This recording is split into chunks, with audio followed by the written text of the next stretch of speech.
Technology. There it goes.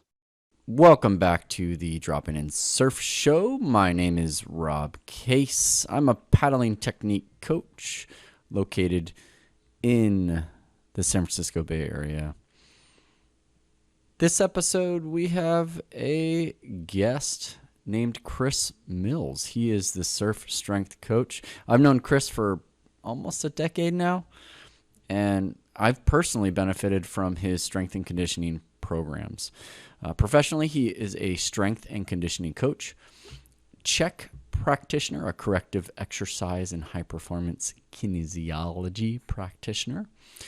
He's also a surf coach, a remedial therapist, and has an extensive education in the realms of performance, training, and rehab. Cris does one-on-one coaching, has a fantastic app online full of workouts and also exercises to improve your body and surfing. And he also runs surf trips internationally. If you're watching this on YouTube or at the show page, my apologies for the delayed video at the back half when Cris is talking. The internet was a bit spotty near the end, but the audio itself is good. It just kind of looks like a Godzilla movie at times. So I hope you enjoy my conversation with Cris Mills. I had about 2 minutes of just looking at your beautiful face. Like, I haven't seen you in forever. Just perplexed. Yeah. It's good. It's like just staring at my computer screen. I was trying to figure out the last time we actually spoke. Like, I think you were in Florida. Like, we actually were probably words. Yeah. Other than email correspondence, probably would have been Florida. It was years ago. It was a number of years ago. Yeah, it was crazy. Because then you were like, oh, yeah, I'm now in Australia. And I'm like, dude, he's like Carmen Sandiego. I was like, where the hell is Cris? Man, I'm over it. I need some stability in my life, dude. I just want a garden. I want like a nice couch. I got to live vicariously through you. You just keep going. Now you're in, I don't even know where you are right now, but you're on a certain time zone. I'm like, all right, that's cool, man. Keep rolling with it. Yeah. I'm actually heading back to Australia in a couple days. About a week or two. And then depending on the bubble, I'm actually tentatively moving to New Zealand for a while. So nice. We'll see, man. This side of the world, there's a lot of, as of everywhere in the world at the moment, there's a lot of, you can only plan ahead so far with an expectation those plans are about to get ruined via travel. So we'll see how it plays out. Absolutely. New Zealand's a pretty good place to hunker down, though. I've been there on a surf trip, and they've done the whole COVID thing pretty well.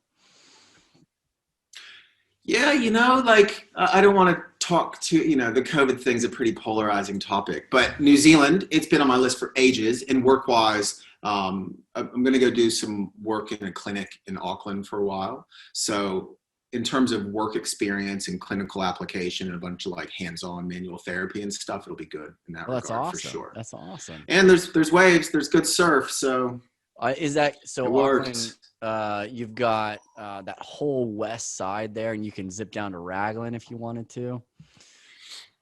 Yeah, I've heard. Like, I'm pretty oblivious to it, to be honest. Yeah. So I know Raglan was within like a 2-ish hour drive or something like that. But outside of that, I haven't done much research on it other than we'll get there, get work situated, and then start putting the feelers out for some weekend surf trips. Dude, it's the coolest. So when we went there, we flew into Auckland. We hung out there for a few days. And then we drove down to Raglan, stayed there a week. And then the swell that hit Raglan was wrapping around the island. So we drove straight across to the east side and surfed it on the other side. And you can do that within a few hours. It's awesome, man. You're going to love it. And we didn't even touch That's cool, island. Man. So you're gonna dig it. It's a whole adventure. I'm stoked. What's the So did you get Raglan good? Did you get Raglan like decent at all, or? Yeah, we got it really good. What type of wave is it, man? Because I've not even really I've seen photos of it. I haven't looked into it. I haven't watched videos. Like, what type of, are there barrel sections on it, or is it just like this big rippable wall? Like, what is it?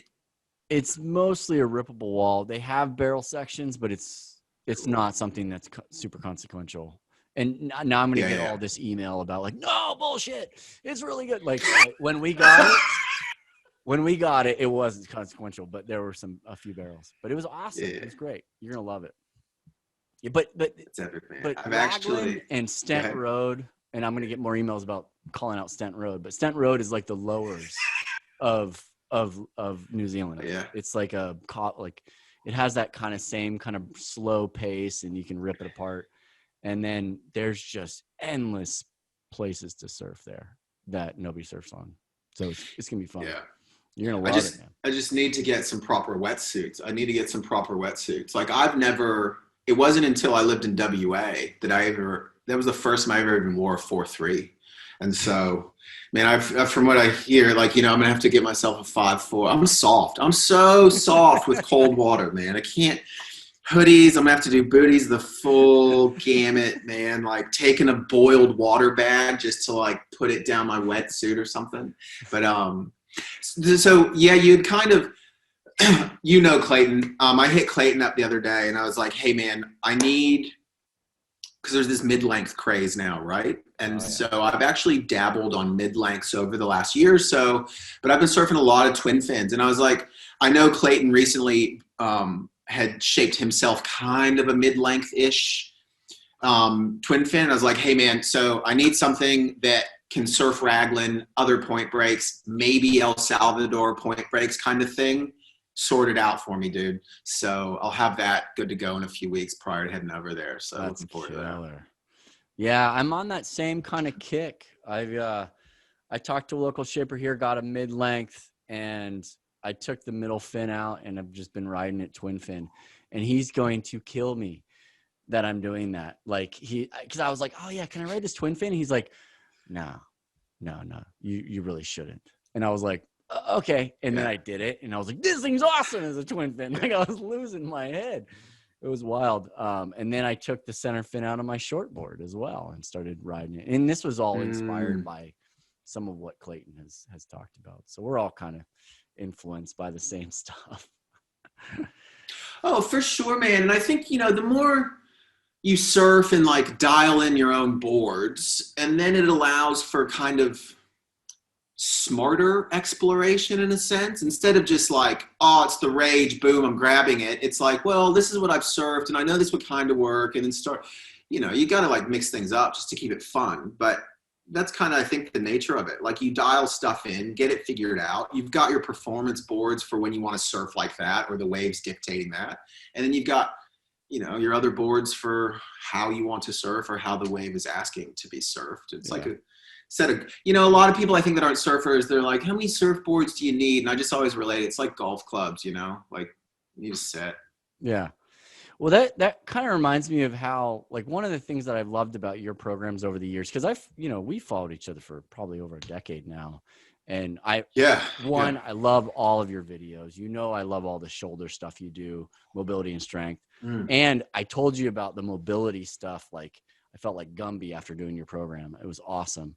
So like one of the things I'm always curious about with you is like, how do you're constantly evolving it. Like, do you go out for a surf, find like something that feels weird, that like a deficiency of some sort, and then go back on dryland and workshop it and then incorporate it into the program? Like how does Chris's mind work at taking it from, idea to into the program?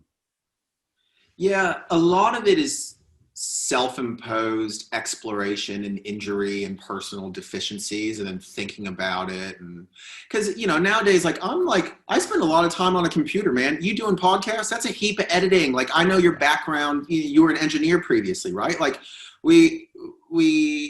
our bodies are also exposed to a lot of the common stuff that your average surfers are exposed to. So like a lot of my thought process and just drive professionally for a long time has been how to fix me. Cause like I've got a laundry list of injuries and stuff, and still have an interest in surfing better and better and better. And then also a lot of it nowadays too is kind of client based. So it is a lot of kind of, I'm sure similar to you, man. Like you almost think too much about things.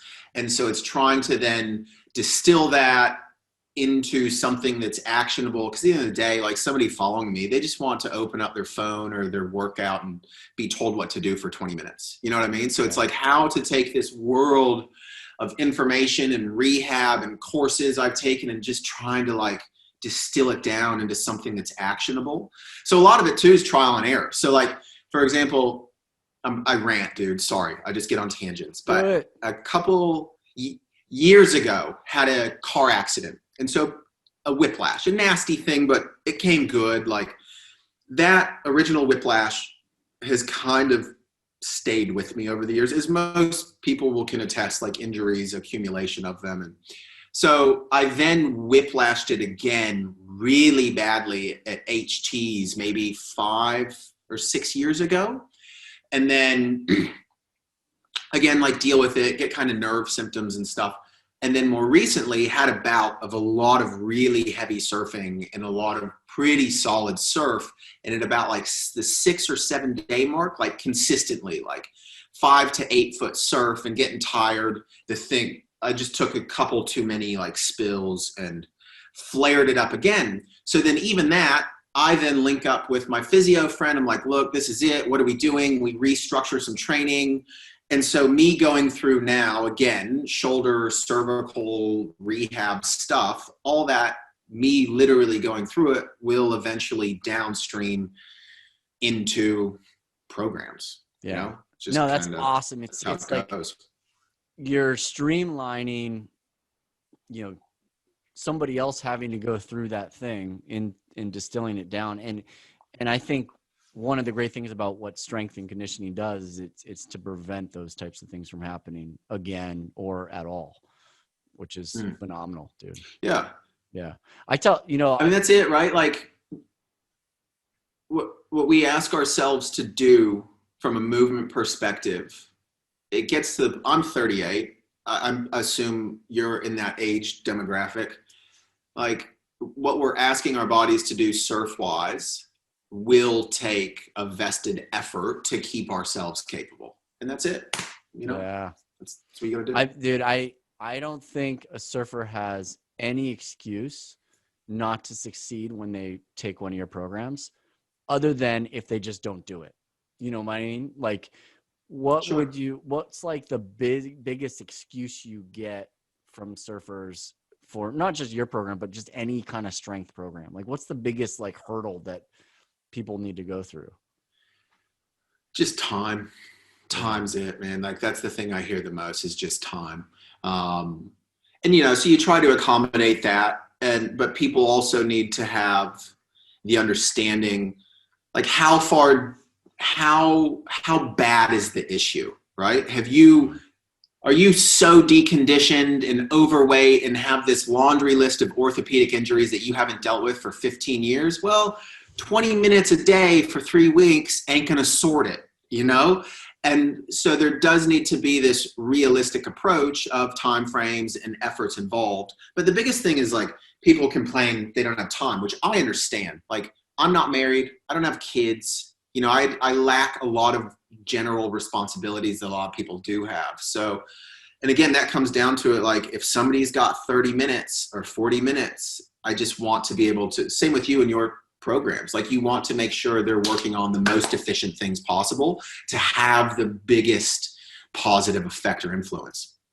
Yeah, that's hard. That is so hard because what you have your app, you have like your online app and stuff, and then do you do one-on-one stuff as well? Yeah, so I predominantly work I do one-on-one online with quite a few people, and then I currently, because of travel, but I generally have a full roster of clients one-on-one, from tissue work to training or kind of rehab oriented stuff. Yeah. So with all the internet stuff and app stuff, like it's really become a juggle of like, you know, being in front of a computer eats my soul, but it also lets me reach a lot of people. And so my bread and butter is the one-on-one stuff, you know, like in a gym, in a treatment room, like that's kind of what fulfills me. And so it's just trying to like figure out how to orchestrate all those into a feasible schedule. Well, that's how you can really work with someone and see them progress. I think the biggest challenge is and you've done a great job at having variety in your program, but answering that question of how do you help these people you don't know, that you're not working with, you don't know where they're starting at, and you don't know how much time they have. Like, and you give them so much stuff, and it's like, well, dude, like if you don't do any of it, you're going to fail. It's like, if they can do at least even a quarter of what you give them, they're going to do better than they did previously. Yeah. So that's what we've found with app stuff. And I'm sure the same with your program, because I've been through it, and it's incredible information. Thanks, man. And so it's one of those things, especially nowadays when people just have so much, a barrage of information. Yeah. It's like, how do we make this a workable process? And say, so essentially, like, you start one of my programs now, the ones that are in the app, the bigger ones, it's like, here's this expansive volume of content. I will give you a schedule of how to do it. I will tell you how to acclimate this schedule to your life, but at the bare minimum, do this. And try to at least point them to, like, you know, the 2 or 3 habit changes they can make and start doing consistently. And trying to, like, you know, bare minimums, do this. If you got more time and more mental and physical capacity, then onboard more of it. But if you stick with this stuff for a minimum of multiple weeks, there'll be some physiologic change. But more so, like, you're just trying to give somebody some information or a movement or a stretch or a concept that has some type of beneficial impact that they can then use for, you know, potential years to come. So I think that's the biggest thing you're just trying to aim to do. Yeah, it's like low hanging fruit, but also get them to higher levels. You know, that's huge. So okay, so on the topic of, like, limited time, and I'm gonna put you in a corner here on purpose, but mobility or strength, like, if I forced you to decide between the two for surfing, what totally depends who you're talking to. So are you asking me about, so I'm going to throw generic stereotypes. Are you asking me about a female Asian woman? She's mobile. Yeah. Generic, stereotypically, she's Asian. So we know from a generalization, Asians tend to be more mobile than your typical 50-year-old white male that's been at a desk. Yeah. And she's also a female. Females are genetically more mobile than men. So that woman doesn't need to work on mobility. She just needs to get stronger, learn how to do a pull-up, a push-up, you know what I mean? Yeah. Whereas 45-year-old male who's been at a desk for the last 20 years, mobility through and through. But even with mobility, that's where, like, I'm like, yeah, but mobility is strength training done well. Yeah. So, you know, depends on somebody's definition of it. But the mobility strength question, it's legit, but it's totally needs to be dependent upon who that person is, and they'll likely fall into generically one of those two categories. Yeah, no, absolutely. Are you do you think body weight is enough for strength, or are you you got to have some resistance? It depends what type of surfing you're trying to do, and if you're trying to come back from an injury. Just because, so for example, myself rehabbing this neck injury, I happily surf solid 6 to 8 Indo surf. You know, the impacts that I'm dealing with and potential wipeouts and stuff are severe, to the point that for me to accurately rehab my shoulder and neck, I'm going to need to do some type of resistance training just to reacclimate those tissues and my musculoskeletal system to withstand high impact forces. Yeah. If you're a 55-year-old guy who just wants to 1 foot longboard, oh good, you probably don't need heavy resistance training. Right. It would help you from a health perspective, just for bone density profiles and lean muscle mass and what that does for health and longevity. But from a sport specific perspective, it depends what it is you're trying to get to and what your current kind of deficits are. I'm trying to do that without too much, like, nuance and variability. No, totally. No, that sounds like, it sounds accurate. And it got me thinking about what kind of has inspired you? Do you draw from other sports other than just personal training type stuff? What sports do you usually visit? Well, in terms of like training ideas, like a lot of lower body work or plyometric work or agility work from soccer, just because it's so much, there's a lot of similarity in rotation of the body around a fixed femur, around a leg. Swimming has been a high profile Olympic sport for a long time. So what those guys are often doing with shoulders is really relevant. You know what I mean? So in terms of concepts and ideas or like research, I'll usually pull largely from those two kind of areas in terms of sport wise. And then, I swim where I am currently, like I try to get out and do some open water swimming at least once a week. I used to play soccer for years and years. So I do draw on both of those just from like a conceptual thought process. Those are probably, and calisthenics, all the gymnast work that has become really kind of hit social media mainstream in terms of fitness the last couple of years. All the ring work and body weight stuff that you see from gymnasts is often really relevant towards us as surfers in terms of just shoulder health. That's wild. Are you pumped on the Olympics? Do you watch other sports? I don't. I will watch just about any sport finals championship. Other than that, I haven't followed organized sports for a long time. But like when the Super Bowl's on, I'll watch the Super Bowl. If the big rugby union grand final is on in Oz, I'll watch that. Like I totally appreciate high levels of athleticism, but it's been a long time since I've like rooted for a team in a sense. But Olympics, I'll watch them. Like I've been actually watching a lot of the X Games recently just on YouTube, seeing what all the top skaters are doing recently. That's pretty insane. But yeah, stoked on the Olympics, man. Absolutely stoked on it. Do you think high altitude training will become something that surfers do in the future? I mean, the Olympic training facilities in Colorado Springs for that reason for many sports. Yeah. I don't like, what's your take on high altitude training for surfers specifically? So I guess it dependent in, if we're talking about the Olympics, I guess you have to talk about what the venue is. Like, are you just like Slater's wave pool? Yes, it's demanding from a cardiovascular perspective and just the duration of the ride, but they ain't paddling around. They're not duck diving 8-foot sets and so it's would like the EPO, red blood cell, oxygen, carrying capacity correlate to improved performance for surfers? And I would say probably like minuscule. Yeah. But cyclists and stuff. Yeah, right. But you look at, we got Japan this year. We have Chopu in 4 years.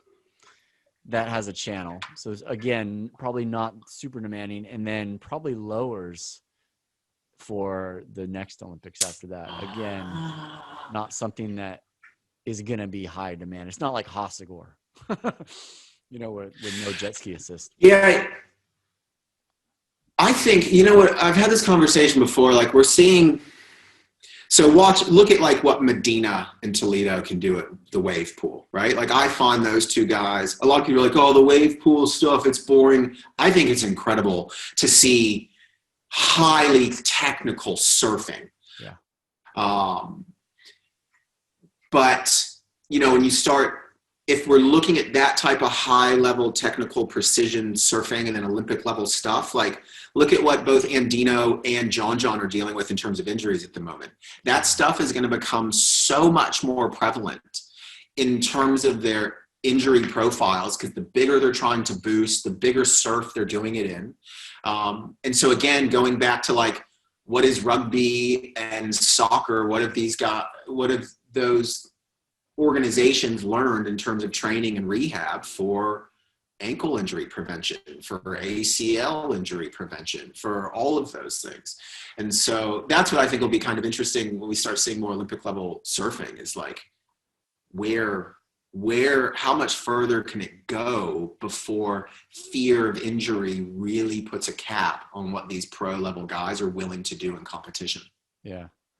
No, that's an interesting question. I got on this thought process we were talking there for the normal guy, not the Olympian or not for the pro. Mm-hmm. What Mm-hmm.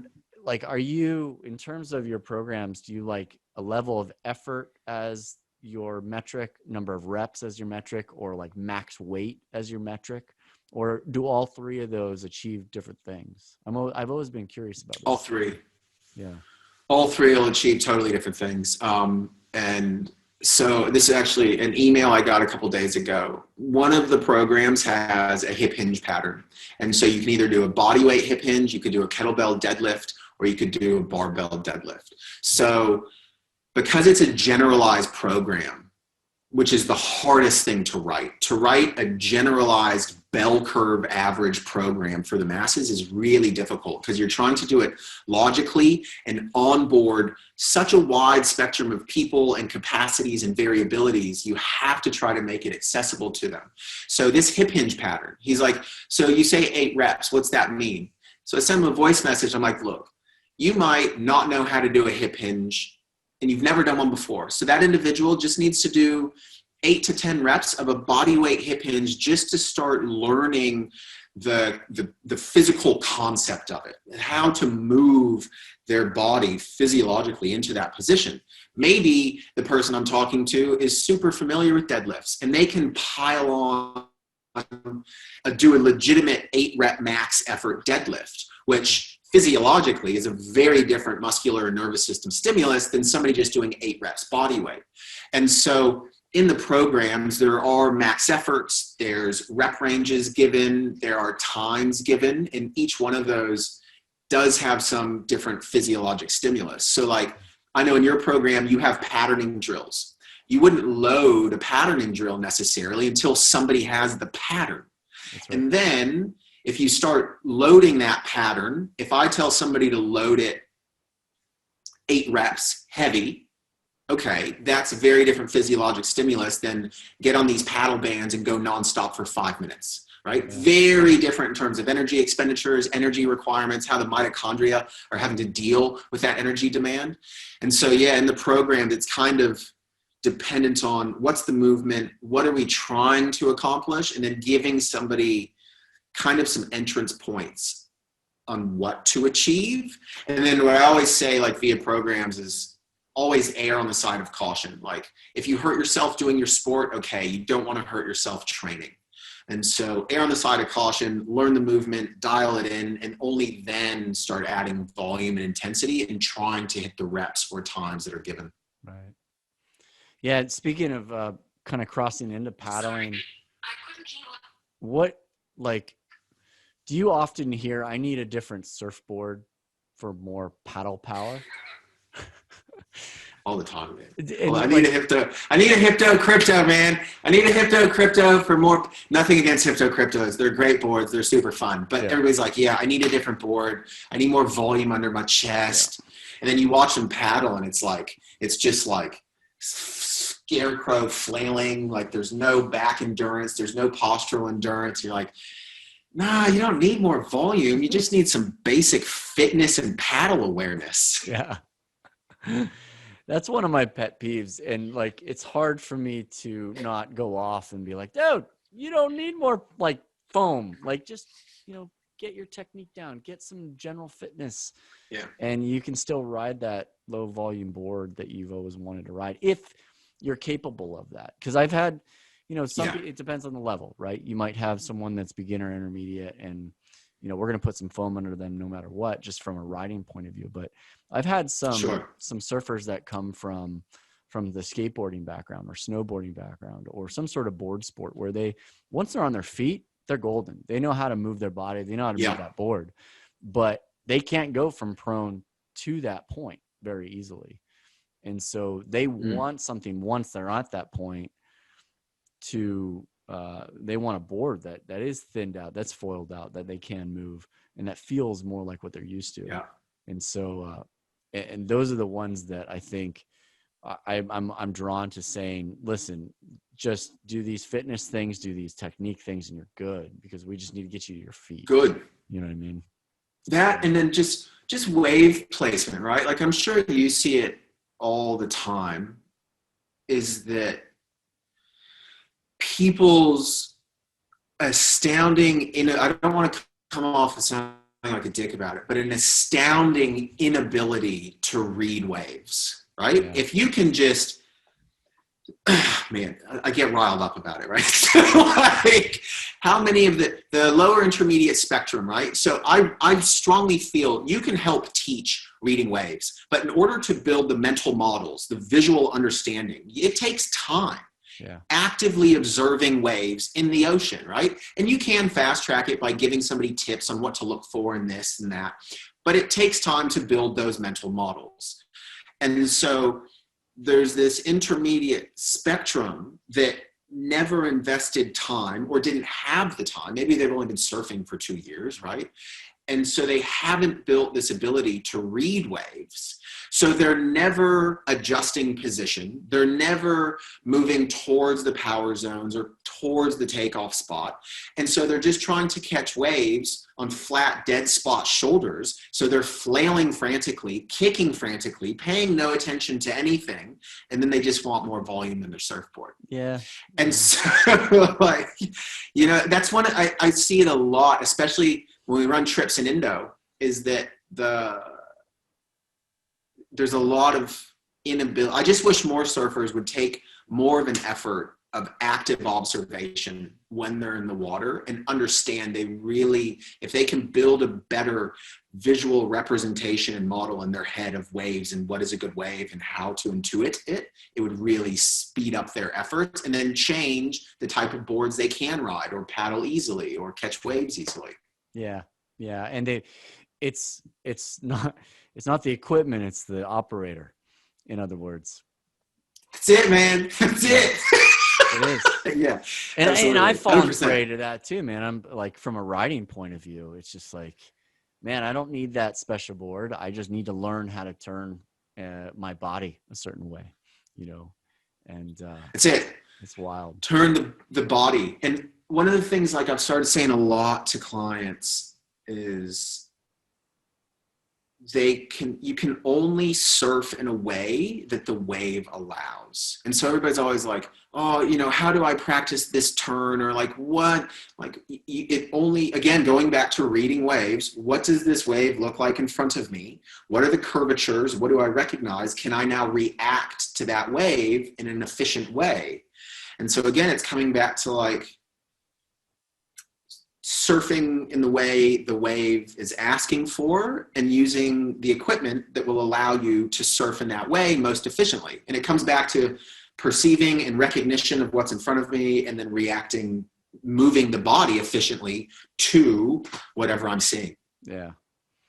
Yeah. You know, it's funny you mentioned your surf trips, because I had a question about that. Like, when you go on your surf trips with clients, do you train with them like on the boat? Are they like hanging off the side of the boat doing pull-ups? Like what? Like those boats are tiny, man. Like, how do you, like, are you training leading up to it? Like how does that all work? I'll give them on the trips, no training. Like all we're doing is surfing and recovery stuff. That's it, man. Like we'll do breath work and stuff like that, but like no training. But prior to trips, yeah, like we'll have kind of some surf trip preparatory recommendations, because everybody's capacity is different and like their ability to surf or how often they can surf. So there's some guidelines, because, you know, so we've been doing trips now 5 years, and they're usually the least is a 10-day. So they're usually 10 to 12 day. And surfing. A lot of the guys like, well, it's a lot of surfing, man. Mm-hmm. And so a lot, you know, we have really realistic talks with them, like around day, depending on the person, around day 5, 6, you're going to start getting fatigued. If you've had a shoulder issue for the last 10 years, it's going to start creeping back, like, because you're running your marathon. Like you haven't surfed with this much volume ever. And so now so I think some preparation, some fitness, some building up some surfing, a lot of paddling volume is super helpful to get on a trip, so you can just surf and then try not to drink too much beer, just to, you know, inflame the system and stretch, try to recover. Yeah. That's huge. I remember you doing some proprioceptive training. Right? Basically being able to walk without looking at your feet, that sort of thing, for the listeners that don't know what that is. But how like that's so important for surfing. I was thinking about it the other day. I was like, dude, half of our maneuvers we're not looking where we're going, right? Or at all. We're looking at like your board's up there and you're looking down there, like completely, total body separation. Yeah, absolutely. Yeah. Like, can you maybe talk to the importance of that in surfing and why you incorporated that in your stuff? So the whole kinesthetic awareness, right? So surfing well, right, is three-dimensional, and very often you could consider it off balance. So think pro level surfing, man. Of what I always think back to is Andy Irons' part from Trilogy, when I think he's in Mexico and he's doing these like vertical boom, fins out, falling back. So he is basically unweighted, like centrifugal unweighting forces the entire time, with legs up here, head up, like looking the other direction. So that is incredible amounts of kinesthetic awareness. And then just like you said, proprioception, or his ability to sense himself in space, and through the feet to like they're reacting to forces that are changing so much and so fast and at his level with a lot of intensity. So his brain, the proprioceptive awareness of his feet and how he's maintaining himself over his feet, and his vestibular system, like that's incredible. That the human body is even capable of that stuff. It's incredible. Yeah. And so you take, let's speak again like bell curves. I'll always like go back to desk worker, right? So we've got a guy that has been at a desk for the last 20 years, and all he's done for fitness is running. So he's sat at a desk. So I'm speaking like sagittal plane, right? Yeah. And then he just runs for fitness. He never moves out of this sagittal straightforward plane. And then he wants to start surfing rotationally and three-dimensionally and upside down. And like, so kinesthetically, he doesn't have any of that awareness, right?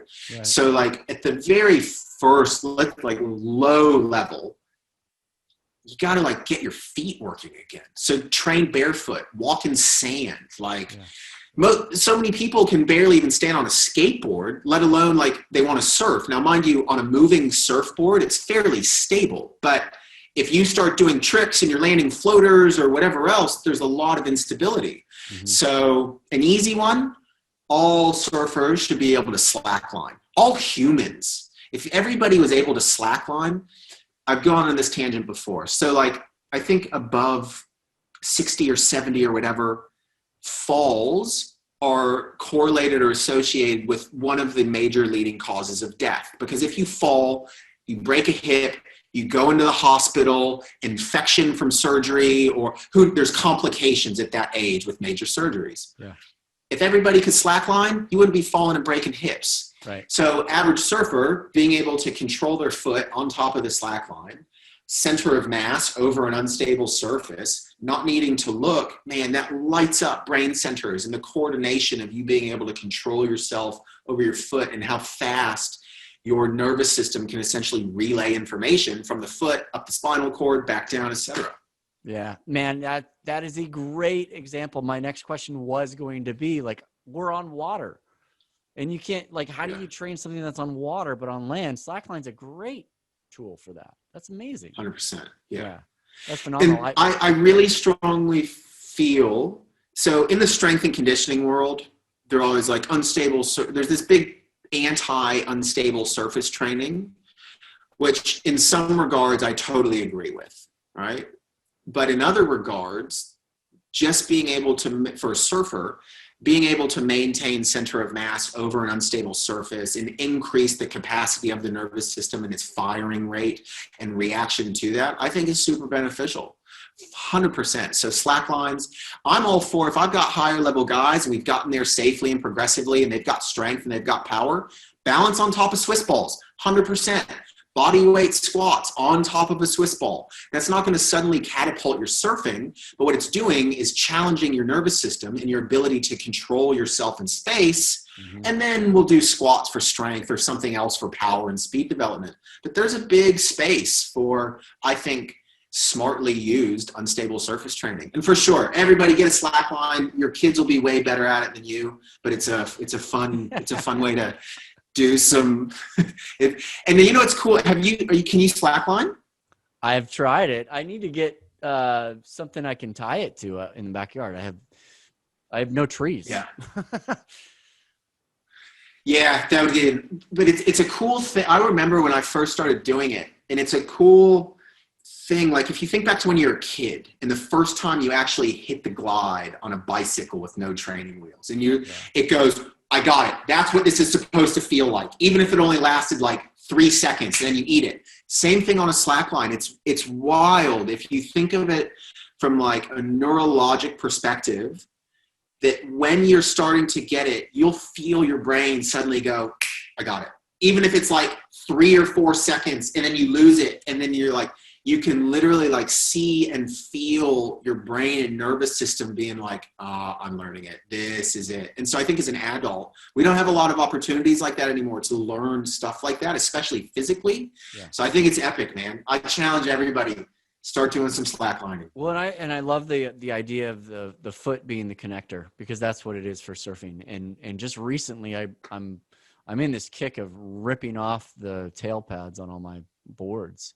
And I found that I can feel the water underneath my feet a lot better now when I don't wear booties. And when I wear booties, there's only one layer in between me and the board and the water. And I had a client the other day. Makes sense. I told her to go get a surf mat because they're just fun. And she's like, it was so much fun riding on this mat. And she said, I was looking at the wave completely differently, and I was connected to it, and I could feel different parts of it. And I'm sitting there going, well, there you go. The board's like in the way. Like go body surf, go boogie board, right? Yep. You know, and you're going to learn, like going back to what you were saying before, you're going to learn so much about the wave, and that database in your brain is going to fill up a lot faster. Yeah. That is what's missing with this entire surge of new surfers. How did you grow up surfing and me? Swimming, body surfing, totally.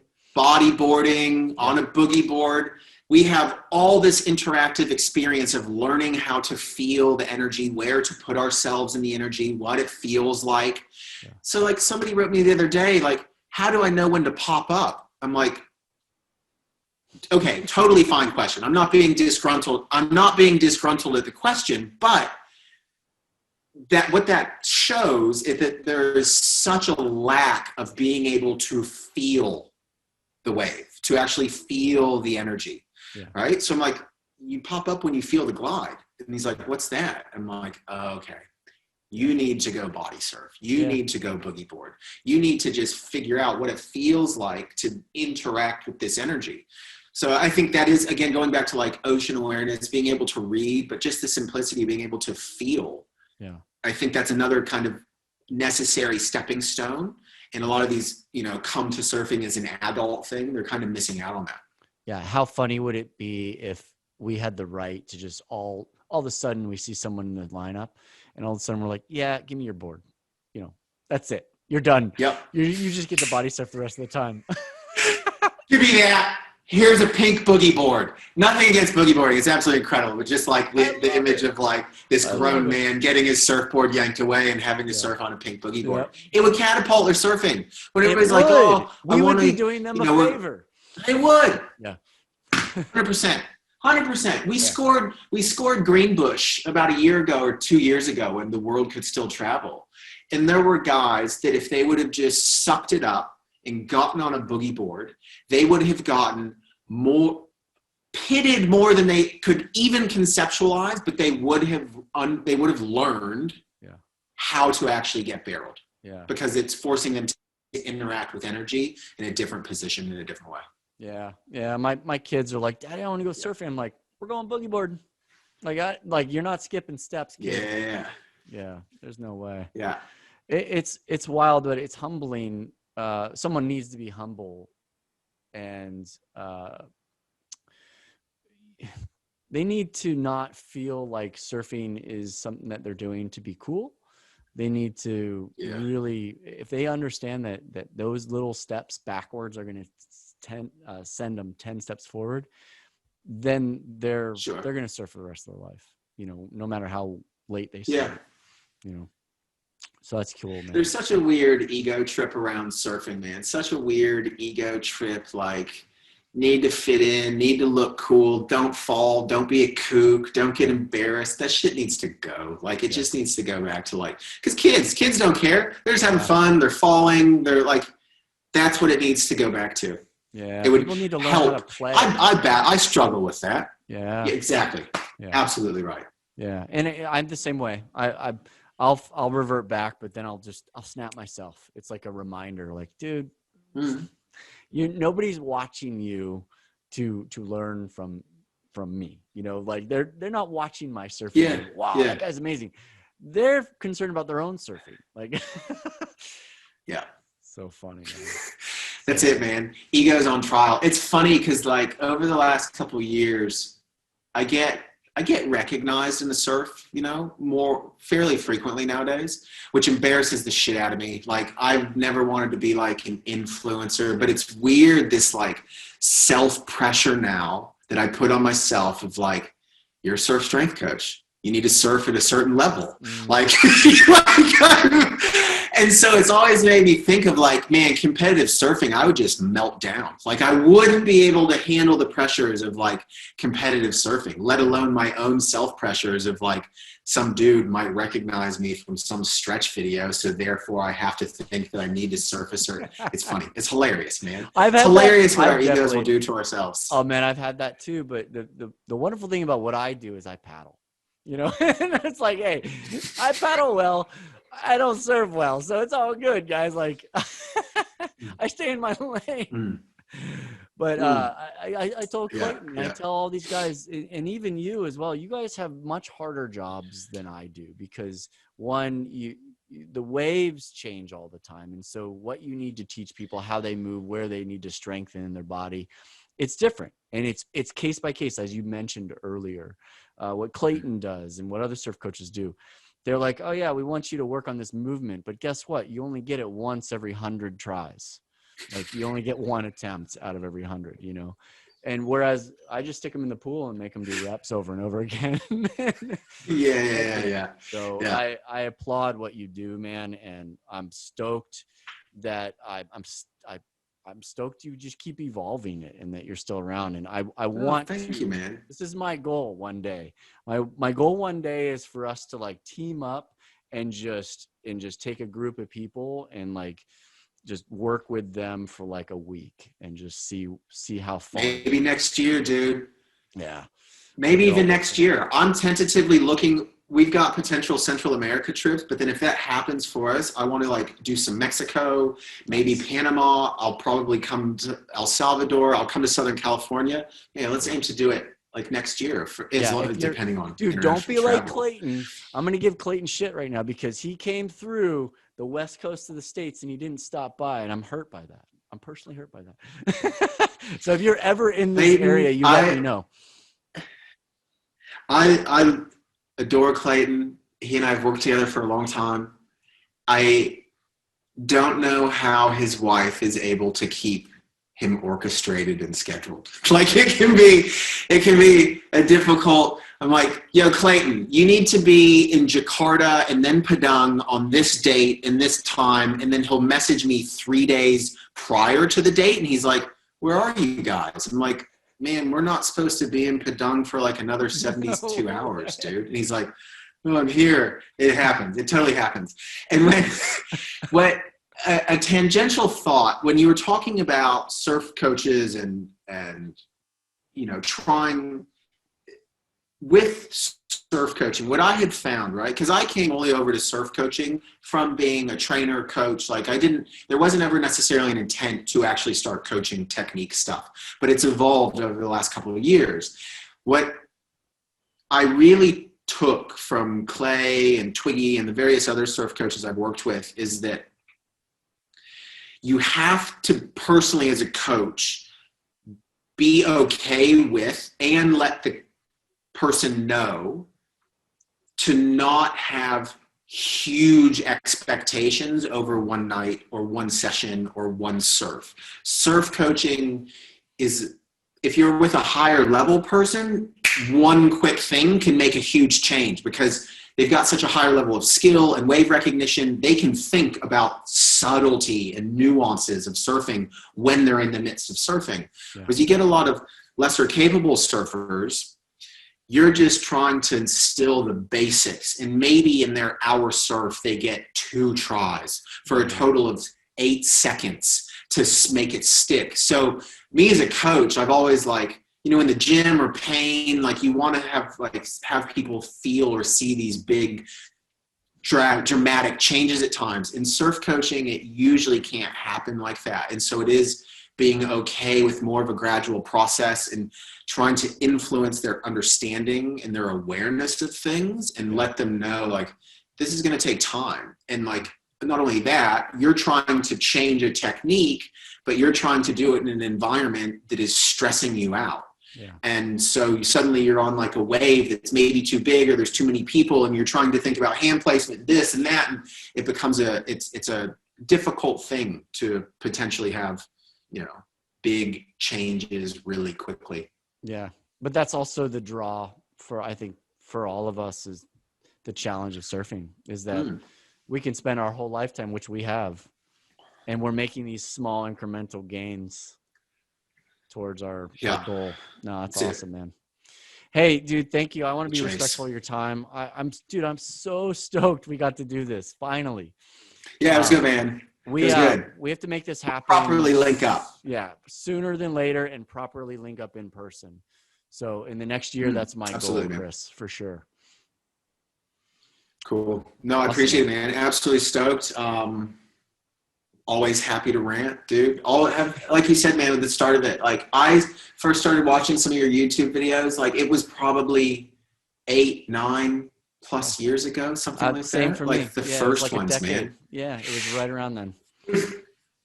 Isn't it crazy what surf coaching and surf information and aspects of surf coaching has become in terms of social media, even in like the last 3 years? Yeah. Well, like you're it's much exploded, man. Oh my gosh. Like it's incredible since those early days. Early days, it was just YouTube. Yeah. You know, it was simple. Yeah. But you're much better at the social media thing. I'm way behind the ball on all of that. Oh. Dude, I dropped the ball. You know, my business partner meeting kind of thing. I'm like, we got to find a way to do social media. Cause like personally, like I don't mind it, but I'm just not, I wouldn't have social media if it wasn't for the surf strength coach thing, you know? So it's like trying to figure out a way of like, how to do it and how to post and how to play the game, but still do it in a way that, you know, I'm okay with. Yeah. No, it's good. You do it genuine and I'm impressed. Man. Yeah. But anyway, thank you so much, Cris. And we'll thanks, man. Let's try and catch each other in a few months or so. Catch up. Yeah, absolutely, man. More than happy to. Cheers. Cool. Thank you, bud.